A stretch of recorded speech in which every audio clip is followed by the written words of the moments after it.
Welcome to the Kind Leader Podcast, where empathy meets action in the world of leadership. Your host, Gino DeGregory, engages with innovators and seasoned professionals from diverse sectors, all demonstrating the power of leading with kindness. And now, your host, Gino DeGregory.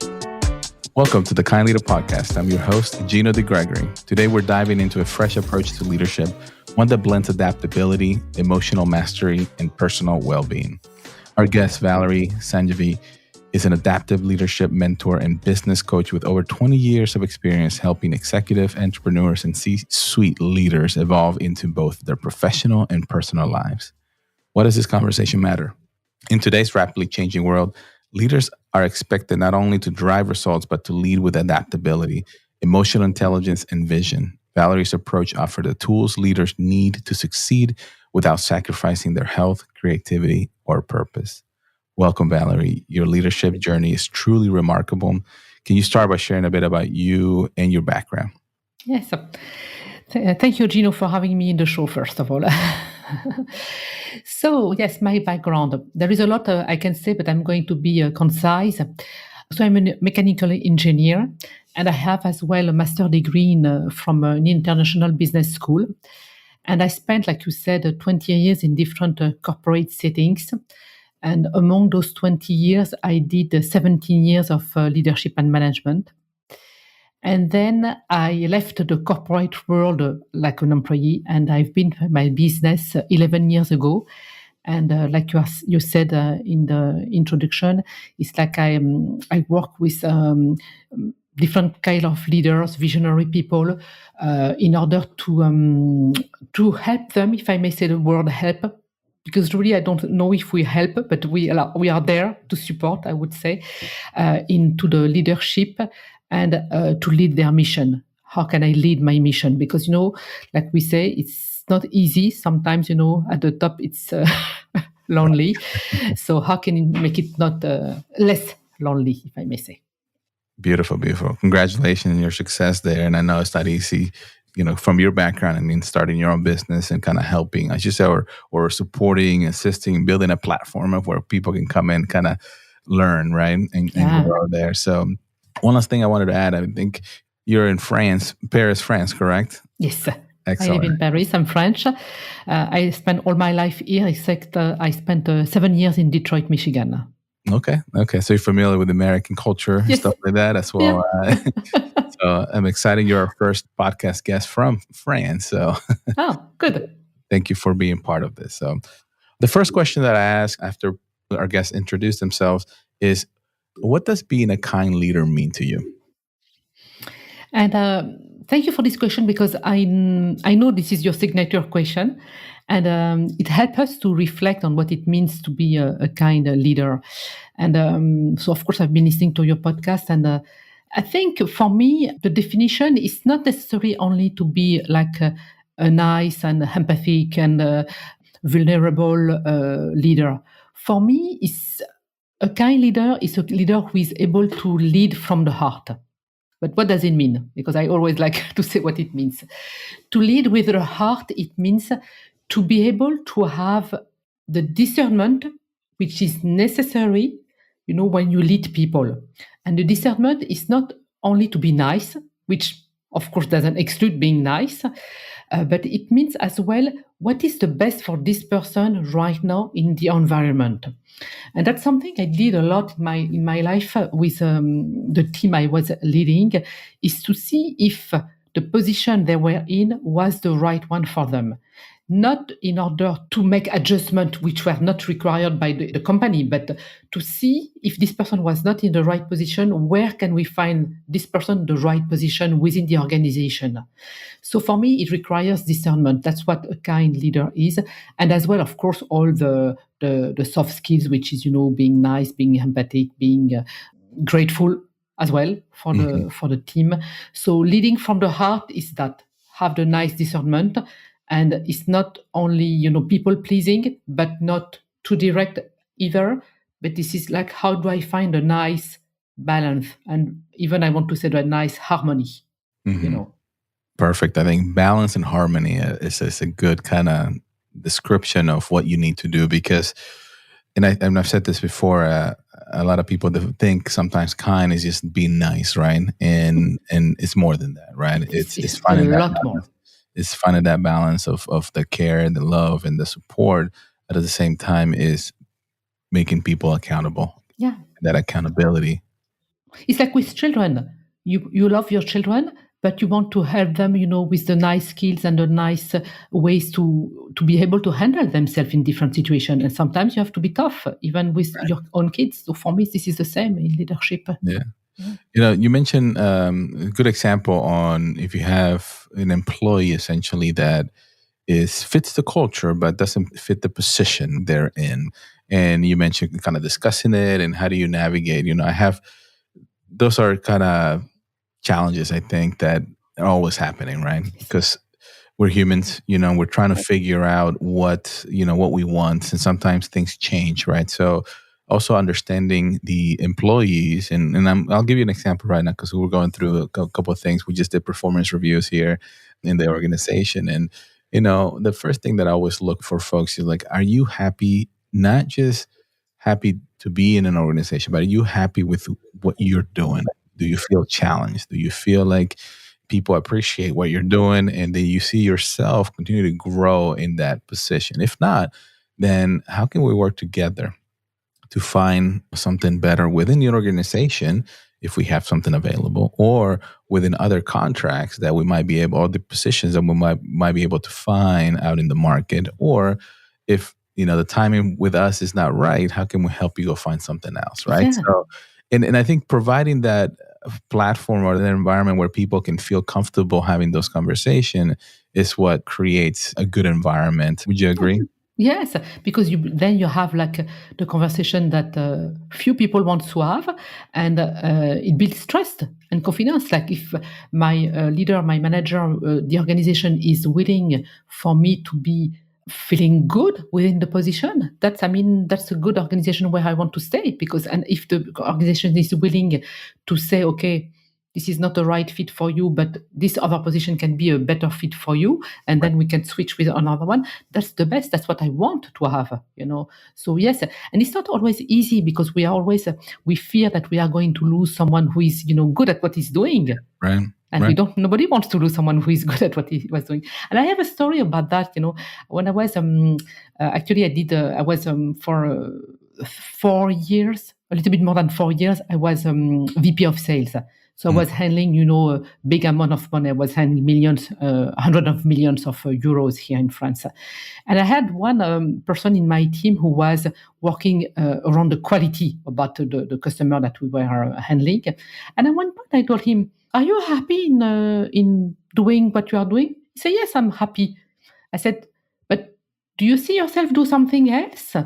He said, yes, but I don't know what. And I say, don't you want to try the position of sales? Because I could see, not that I needed him to be in sales, but I could see he was a good asset for the company. To ask him, I said, I'm not forcing you, but if you are willing to, that's something I would like you to help you, build. But he said, I don't know anything in sales. I said, I'll help you. Right. So he decided to go. But it was then his career went, all the way up, and it was not a goal, but that's what happened. So he always thanks me when I see him. That's amazing. No, and that's as leaders too. I feel like we're coaches too, right? Like yes. we can see what others don't see, and we can potentially provide that guidance and support or perspective, right? At the end of the day, but also coming back to understanding yourself. Yes. So as you're coaching, as you're seeing as a leader, but also coaching to the folks to understand and make sure that they know, oneself, right? Going back to one of the things that I wanted to kind of highlight and talk to you was the 4 pillars of leadership, right? And it starts with self. Yes. So if you don't mind to kind of walking us through to our audience here, the 4 pillars, what it means, and, why is it important? Yeah, no problem. Happy to. So the first pillar is like, how do you lead yourself? For me, it's mandatory. Not that it's the first pillar in terms that if you don't have this one, you don't have the other. It means this is the first one in terms, because they all, contribute one to the other one. But the first one is like, if you don't know how to lead yourself, how are you going to lead anybody? It's like we say, like parents. I like to make this analogy all the time. It's like if you want to teach something to your kids, you have to show examples.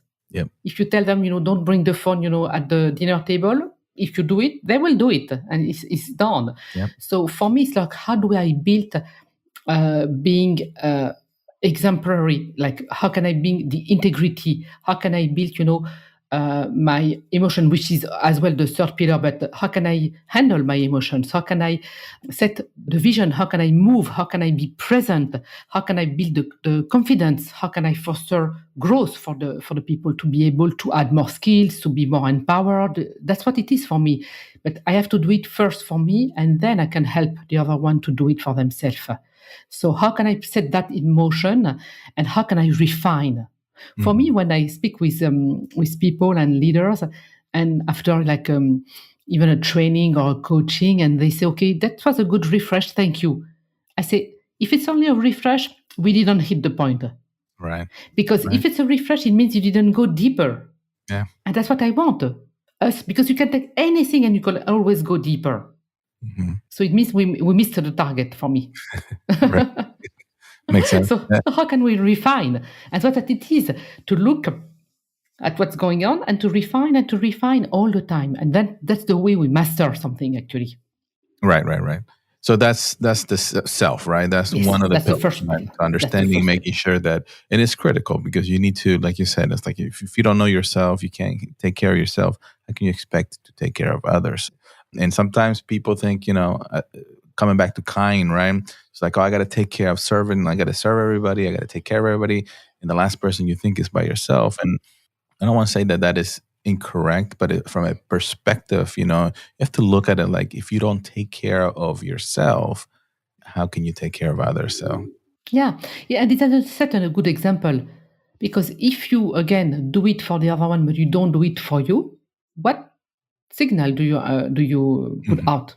Yeah, like when I'm a leader, I can't take care of myself. Yeah. Like sometimes I speak with the team, because sometimes the leaders, they ask me to coach and to mentor the team as well. Actually, many of them ask me that.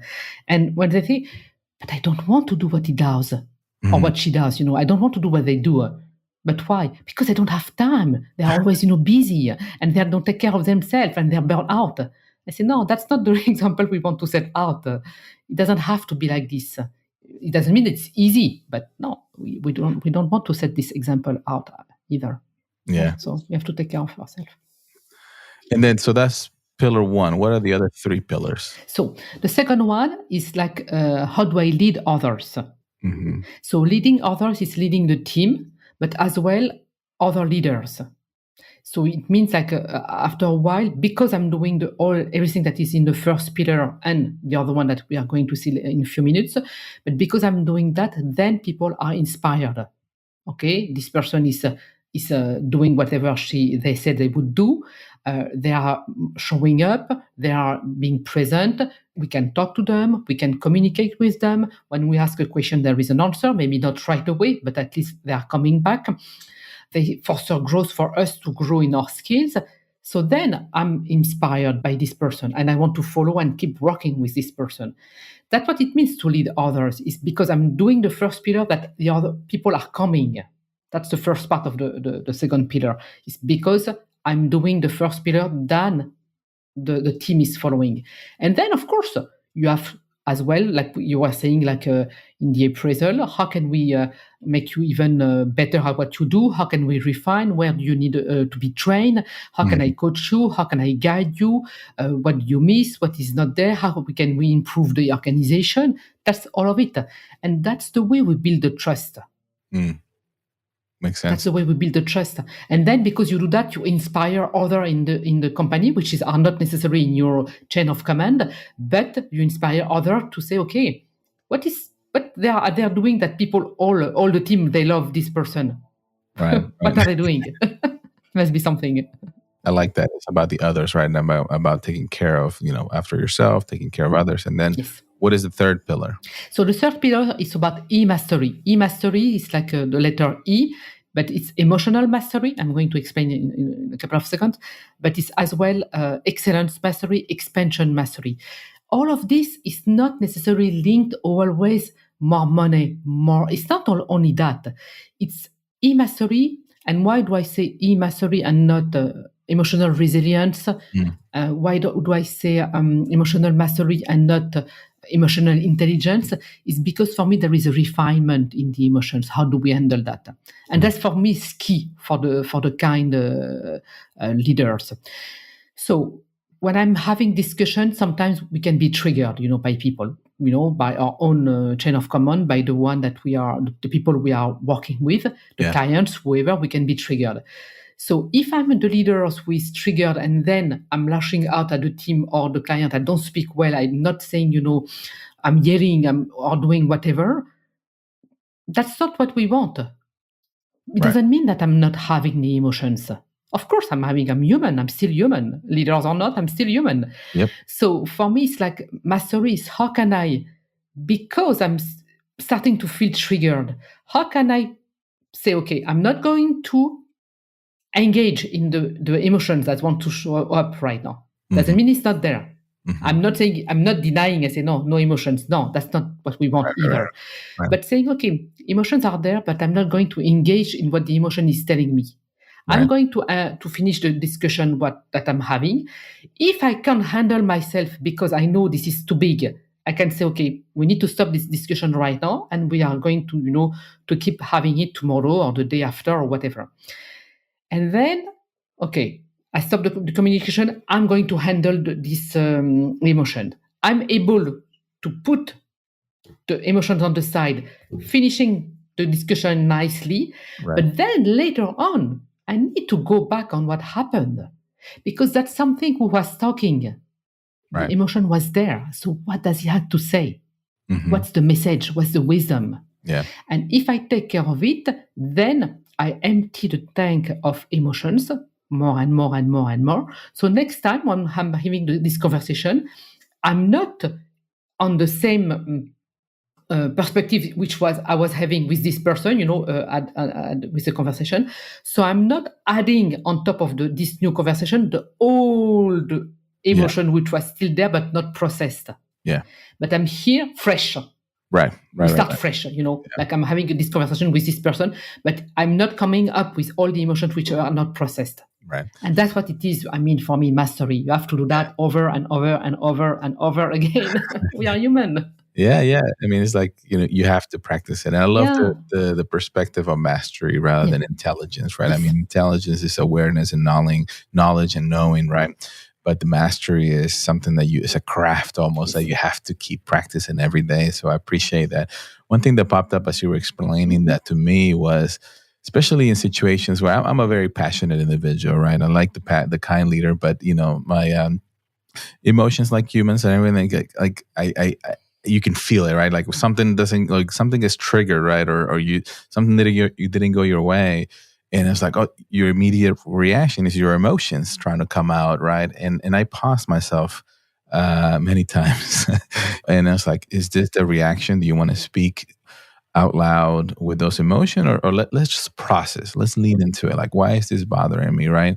Why did this bother me? Why did this didn't I hit in the right area? Before then I can, communicate and explain to the other party on what this is all about. Because what I see is the word that kept coming up when you were talking is what resists persists. Oh, yeah. I heard that, right? So if I resist it, right? And sometimes it could go the other way, right? Sometimes people are like, you know what? I'm not going to say anything. I'm going to leave it there. And, that may work, but it's still inside, still bothering. It's an emotion that came in, right? And you just got to be aware of that and lean into it. From my perspective, it's like lean into it, understand why it came in, and then release it, like you said, the next day or the few days later, come back to it, right? Let's sleep on it and make sure, but don't leave it alone, right? Don't let it just sit there and fester. And then now you, if you resist it, it's going to persist out externally, but then it's going to create a bunch of stories in your mind of like why this is happening, right? So, is that making sense on how can and sometimes we are going to say, like, I had a client this morning and she was facing all kind of issue, and she was telling me but this has to change, they have to change. And I said, no, you know what, if you are facing that, maybe there is something that you need to process that has not been processed yet. And sure enough, it was that. So for me, it's the difference. And I agree, which if you resist, it will persist. Definitely agree with that. And what I say for me is like, I don't expect a leader to react. I expect them to respond. So how can I not react? Because react as still the emotions, entangled and attached to it. Respond, no. So how can I dissociate for a minute or an hour because I can't react now, but then like we said, and we both said the same thing, but I need to process it later on. Otherwise the tank will go up. Yeah. We all know that. Yeah, it's okay to pause, but definitely come back and address the situation. So that was pillar 3. Yeah, so that was pillar 3. After going to 4, what is the fourth pillar? So the first pillar is about soul care, and soul care is how can I find a nice balance and even harmony. I rather have this word, a nice harmony between my professional life and my personal life. Because here, leader, we are here to be kind and to bring a new perspective of kindness as well in leadership in the world. So if I do it, I want to be able as well to enjoy it. So if I bring a better world, I might as well, enjoy it since when I'm there, as long as I'm here. So for me, the soul care is how can I find the nice harmony between leading my mission, doing whatever I need to do, and still taking care of myself, and of course spending time with my family and whatever we like to do. And I say harmony more than balance now, because balance, when I was saying balance before, people will try to target the 50-50. Yeah. But that doesn't work. Work. So we need to find a harmony. So sometimes it's going to be 80-20, sometimes it's going to be 70-30, and sometimes it's going to feel like 70-70 because there is a lot going on sometimes in the family, on the family side. So how can I find that and find time for myself to decompress, to relax, because then I will come back fresh. Sleep on it, it's what it is. I'm sleeping on it, and then the next morning I'm coming back fresh and I'm starting again. And we need to think about leadership as the marathon, not the sprint. We have to run the long run. So if you need to do that, you need to sleep, you need to go to the gym, you need to do yoga, you need to meditate, you need to do whatever is your practice, your modalities, and for everybody is different, in order to keep the long run. Right. And to breathe and to breathe and to breathe. Yeah, absolutely. Now, I love that the fourth pillar of taking care of the soul too, right? So it's also going back into yourself and understanding the harmony, right, of that balance, harmony. I like the word harmony as well. When you said harmony, I kept picturing, actually my kid plays in an orchestra, right? Yeah. And as a conductor, you get to harmony. They're playing the same sheet of music, but sometimes the cello is going to play something louder or a different tune, but they're all coming together to play this beautiful music. So the same thing, right? So if you're creating that harmony in your life, you need to make sure that doesn't necessarily mean, to your point, is like it needs to be 50-50. It can be playing at the different times, but at the end of the day, you are moving forward. You're getting better. You're taking care of yourself, taking care of others. And then, you focus on your mission and your vision. Yeah. So amazing. So thank you for the 4 pillars. I mean, that's really good. And I think you do a good job in kind of talking about it. And I think that's what you teach your leaders too, right? And your customers as it relates to that. How to implement that in order for them, to have a nice foundation. What have you seen progress in? And I'm sure you have different organizations at different levels, small organization, maybe medium or large organization. All of them. As it relates to implementing these 4 pillars, obviously you have to start with the leader or the leaders in the organization. What does success look like? When you go in, and you don't have to give any names or any specific examples, but I'm just curious at a high level, how is that received and how does that impact an organization? Yeah. For me, at the beginning, I saw, I've been in the coaching and mentoring for 11 years. And at the beginning, we could still see people and leaders that didn't want to speak about the emotions. They didn't want to speak about the soul care. It was very much, very driven, which we can be, because I'm a very driven person, but I still have the other pillars. Right. But, it was very driven, and society is like this as well. Organizations are like this. The world is like this. But, results. And then at one point, I said, you know what, guys, if we want to bring a different world, we need to change something. We need to change our relationship to speaking about emotion, to change the relationship of speaking about emotions and about soul care, because it starts with us.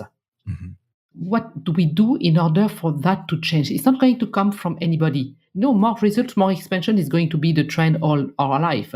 So, but how can we add more instead of burning out people and then not being able to do the mission and even to live? Because when we are burned out, you really don't want to be burned out. I saw that for many people, and it's not good to see that in any organization. It's not good for the team. It's not good for the person. It's not good for the leaders. It's not good for the organization. It's not good for anybody.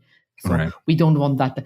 So I said, we have to speak about that. We need to speak about energetics. We need to speak about what I'm putting out there and what I'm receiving. And when I started to say that, actually people were ready to see something different, that they never tried. And nowadays, when I go and mentor people, they want that part more than anything else. They want the part where we take care of the emotion, we take care of the communication, we take care of how do I speak, how do I explain that, how do I work on this conflict, how do I do that. They want that more, even if they don't put the word of kindness, of emotions, or soul care. Probably they don't put the words, but that's not important. At the end of the day, is what they want. And that's, for me, what is success. Success is about, for me, success is not anything related to figures. It's not anything related to how many dollars or euros we make, which, of course, it's what the organization wants. It's okay. And it's okay for them to want that. And we are part of an organization as well. For me, success, it means, am I aligned in whatever I want to bring in the world? Am I aligned with that? Meaning, like, am I doing what I'm supposed to do? I'm putting the quotes here because it's not supposed to do, because everybody told me that I'm supposed to do that. But what did I learn on my path, which I'm good at, and what I can bring to the world? And if I'm aligning to that, then I will do, expansion and being excellent and bringing mastery, not in terms of figures, in terms of who I am and how happy I am and how fulfilled I am in doing what I am and inspiring other people. And then, of course, the ripple effect is going to be more happiness and more expansion and more money, maybe. But that's the consequences. Yeah, absolutely. And I know we're an organization, and money and we get paid for, but it's the value that you bring, right? Exactly. So think about that, right? It's, some people, it's like, well, I'm going to get paid to do my X, Y, and Z, but you're doing X, Y, and Z. What is that value that you're bringing? What is the exchange? What is that energy exchange, right? You're bringing something in results to your customers. So when the minute you understand that you are exchanging your energy and the value you're bringing, the impact that you're making to that customer or to that department or to that group starts changing, right? So it's the mindset. And I love what you said about you're seeing the implementation of these 4 pillars, or how you implement this in an organization. People are starting to see and being more aware. The world is changing, and people are wanting to do more, make it more of an impact in this journey. You live so quick. I mean, not quick, but we live short life, I guess, right? Relative, right? Speaking. And the digital age is just making information and things go much faster and faster and faster, that we forget. We forget why we're here. We forget why we were brought to this world, getting a little bit more into the soul side, right? Yeah. To make an impact at the end of the day, right? So this is one of the reasons, I am in IT, I'm in technology, I'm in, business, I'm an entrepreneur. But the calling of, putting this word out there about kind leadership, right? It resonates in every culture, resonates in every industry, resonates in every country, right? Yeah, it's true. And it's something that, I appreciate you explaining and sharing your experience and what you're doing with your customers in your life. And I believe that it's a calling. I don't know. It is a calling. It is a calling. It's a calling from our soul, if you may say, because where I'm going to bring the more value is where actually my soul is the best. Like what I'm here to do. Not that there is anything predestined or anything like that, but it might be. I don't know. Actually, it might be. But what I've been trained on, because we've been trained, our path, our career path, our journey, our personal life is a training. And because we've been trained on doing that, we master something. And that's where I'm going to bring value. Right. No, I didn't, wake up saying, okay, I'm going to be a leader one day. I didn't say that, but I was trained to be one until I was told, oh, maybe there is something there. But I never said to myself, actually, it's not me who said I was a leader. It's someone else who told me. One of my mentors said one time, but Valerie, what you are doing is what we call a mentor, what we call a leader. I said, oh, okay. That was some time ago, but okay. But it was not, it was not a purpose. It's something that my soul was training me to do. And then that's where I can bring value, like you're saying, 100% with you on that one. Yeah, absolutely. And I feel the same way. I never saw myself as kind of leading per se, right? But it's more like I've always been driven. Always been like, I got to do this, I got to do that, right? I kind of, parents did a good job instilling that success, and it wasn't about money either. No. It was more about driving and bringing value. That's why it's always critical for me to emphasize that you got to bring value to everything that you're doing with my kids, with my employees, because it makes a difference. And one of the things I forgot to mention as you were talking about the 4 pillars in yourself, it's very important that from an intuition person, let's bring that word in there, because I wanted to bring that, because if you're in harmony and balance in all of that, it allows you to be open, and it allows you to be more in tune, right, into the let's use frequencies, right, of the opportunities that are in front of you, whether it's opportunities working with your employees or your other leaders or other partners or other customers. You're going to start attracting, you're going to start looking at those things, and you're going to start seeing different perspective, and it gets you into the flow. It gets you into a flow where things are going your way, and the things that don't, you learn from them. Exactly. You build from them. So, yes, completely. For me, the 4 pillars are only here as a foundation. Mm-hmm. It's a big foundation, and we need to do it.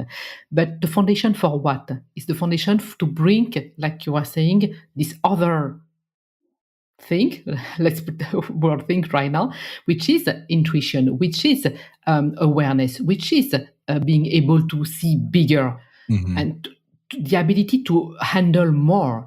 But what it is, that is what we can call, the feminine energy. We can call it the soul. We can call it, you call it actually the way you want. But it's what I call the third party. Third party. Within us, like we have our human, we have our masculine, and we have the third party, which is, as again, if we have a nice combination of all of it, it is where we get, the best idea, the best intuition. I refine so much now I can know even ahead of time what people are going to say in movies or with a discussion. I can even not predict in a way like a scene. Yeah. It's not that, because I feel it, feel it. I'm able to say what we are going to eat, at this person when I'm going to be invited. I can say if it's a girl, a boy, if someone is pregnant, because you feel more attuned, like you said, to the frequency. But this, I was always able to do it, to see people. Are you in the right position or not? Are you happy? I can sense that. But why? Yeah. Because we refine. Yeah. Because we refine, and because we can hear this other part, and we don't let the emotion, telling us, no, this is not true, you are right, you are wrong, we shouldn't say that. No, we don't let that, because it's obvious. Yeah, for sure. I love it. Yeah.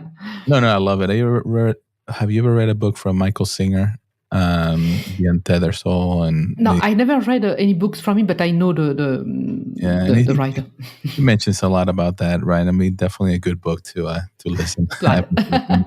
Many times, but let's start coming to an end here. Let's switch gears a little bit. And one question that I have as it relates to kind of we've talked a lot about your 4 pillars. We talked a lot about the emotional and the soul and intuition and all that, right? What do you see the leadership kind of changing in the next 5 years?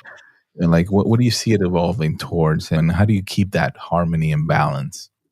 For me, the shift that is happening, and it's been happening already for, I think, sometimes I don't want to put numbers because it might be wrong, but the shift that we are seeing, and that's what people are asking, is for people asking for what? We need leaders who are more authentic. We need leaders who are more vulnerable.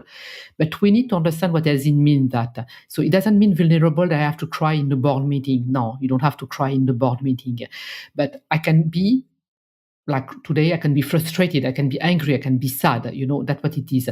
And people want leaders to be authentic. Meaning it means what? So it means, can you bring back the humanness? Can you bring back the humanness? But why do people want that? Why do people want the humanness? It's because that's the way we can relate to leaders. So for me, the next, whatever we are going toward, is like, how can I relate to that? Because it means if I can relate to you, it means I can do it as well, because I can connect with you. And you are not only a robot or, the alien who is the only one to be able to do it on Earth. Right. No, it means me too, I can do it. Me too, I can climb, the mountain, and go there and feel up my mission or my calling, the way you want to call it. For me, that's what people are asking. It's not about crying. It's not about being angry. Right. It's to show our humanness and your humanness, because that's the way I'm going to connect to you and make you something that I can do as well. That's what it is for me at the end of the day. Because why are we leaders? We are leaders to inspire other people to do the same. Yeah. Beautiful. So just to correct me for a moment, to summarize it, it's like, it's making sure that leaders are connecting with their people on the end of the day. And that's the biggest thing. That's because it hasn't been in the past. It's been, I'm a leader and this is what I'm doing, but they're not really connecting to the people. So making sure that you are connecting to your folks. And that's what's going to be the biggest shift. And the more successful companies, that the leaders are genuine, are vulnerable, and are open. But the most important thing is not just for many reasons, but it's to connect with your people at the end of the day. With the three level connection at being present physically, like since 2020 it was hard, to be more in the same space. So connect at body level, physical level, like to meet really in real face, emotion level, like we just said, and the mind, because we can brainstorm as well together. So it's really connection at all levels, which was not the case actually. For me. Yeah, that's good. So connection of those three planes, let's call it. Yeah. Awesome. All right. So here's a rapid fire question, as I mentioned earlier. So what's one book every leader should read? So for me, I decided to go a different way, because everybody can find out, great books, and you have many guests who talk about a lot of big, nice books. The one I want to recommend is The Power of Now. Maybe, I don't know if you have a guest who already said that, but The Power of Now from Eckhart Tolle. Why? Because it's all about this awareness that is only now. Like the future doesn't exist and the past is already gone. So it's the power of now, like the power of the present moment. And it really helps, to not let the mind, go and tell nice stories. Come back to now. Absolutely. And that's what matters the most, right? Whatever happened in the past, it happens. No need to revisit it. Whatever's going to happen in the future is going to happen. But what you control now is the now. So it's a really good book too. So appreciate that. What's your favorite self-care practice? The one I've been doing for a long time is like reflection, contemplation. I allow myself to do it either, at the end of the day, I reflect on what happened during the day. Like I take 10 minutes, 10 minutes, maybe 15 minutes when a lot of things happened. Mm-hmm. And I allow myself to do it over the weekend as well, like a bigger reflection. And by doing that, you go faster. Because you get the essence of the experience and you collapse time. So very nice. So self-reflection. I like that. All right. Then. One small action leaders can take today to become more adaptive and kind. For me, it's like start not to refine one thing. One thing. It can be anything. Like you get triggered by this person, refine that. You always face this type of people, do something about that. You don't know how to communicate, refine that. So try to find anything, and anybody can find anything, Take one, be courageous, and refine that point, that whatever you are facing, refine now. Very nice. Now. That's what starts now. I like it. All right. If you could have coffee with anyone alive or from the past, who would it be and why? So I had a list of at least 10 people, but I'm going to say only one because that's the question. So the person I would like is not with us anymore. Is Krishnamurti, which is an Indian philosopher.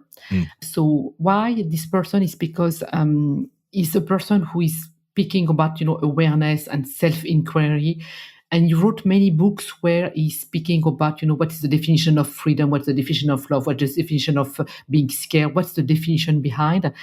And that's something I like to do. In my podcast, actually, that's what I do. It's like I take a word, what does it mean, because we say words, but what do they mean? What's the frequency of the word, what is behind that? So I want to have coffee with him so I can discuss about me doing that in a modern way. Yeah. I love it. I haven't heard of that individual, but definitely will look him up, and I appreciate that. So where can listeners connect with you and learn more about your work? So the two ways which are the easiest way, they can connect me on LinkedIn, or they can go on my website, which is ellipse.us.com. And over there, they will have access to free stuff. They can have access to a free assessment, leadership assessment. I think it's always time to get an assessment, whether we've been in the leader for years or just starting. And they can connect from there, and there is free stuff, and they can connect with me and there is a lot of information about the work I do and who I am, if they want to. Very good. And just to remind people, you are in kind of Paris, France, right? Yes. I know we got listeners all over the world, so be mindful of the timeline, but you also support people in the US as well, yes. right? Okay. Yes. Excellent. Beautiful. Any final message you'd like to leave with our audience today? Yes, the mantra who was with me all my life, and I want to share, but it's not something that nobody knows, everybody knows that. It's like, be the change that you want to see in the world. That was from Gandhi. Mm-hmm. And it was with me since I've been, 12. Mm-hmm. The change has to come from within. Absolutely. So the world is going to change because we change. Yeah. So absolutely. That's something I want to let. I love it. I love that. It resonates well with me and what we're doing here in our message and our cause and what we're trying to put the word out there for people to be the change they want people to see. So I love it. Thank you very much for that. Thank you. And thank you, Valerie, for the conversation. It's been incredible, insightful. Really enjoyed the your background and the things that you're doing, and continue to impact your customers and the people out there, right? That's what it's all about. So thank you for sharing again all the wisdoms and experience. And to our audience, thank you for listening to the Kind Leader Podcast. And if you want to continue to support it, please share it out there. If you like this episode, give it a rating, as well as sharing it out to your friends and colleagues. And always remember to be kind, bring value, rise together. Have an amazing day, everybody. Thank you, Gino.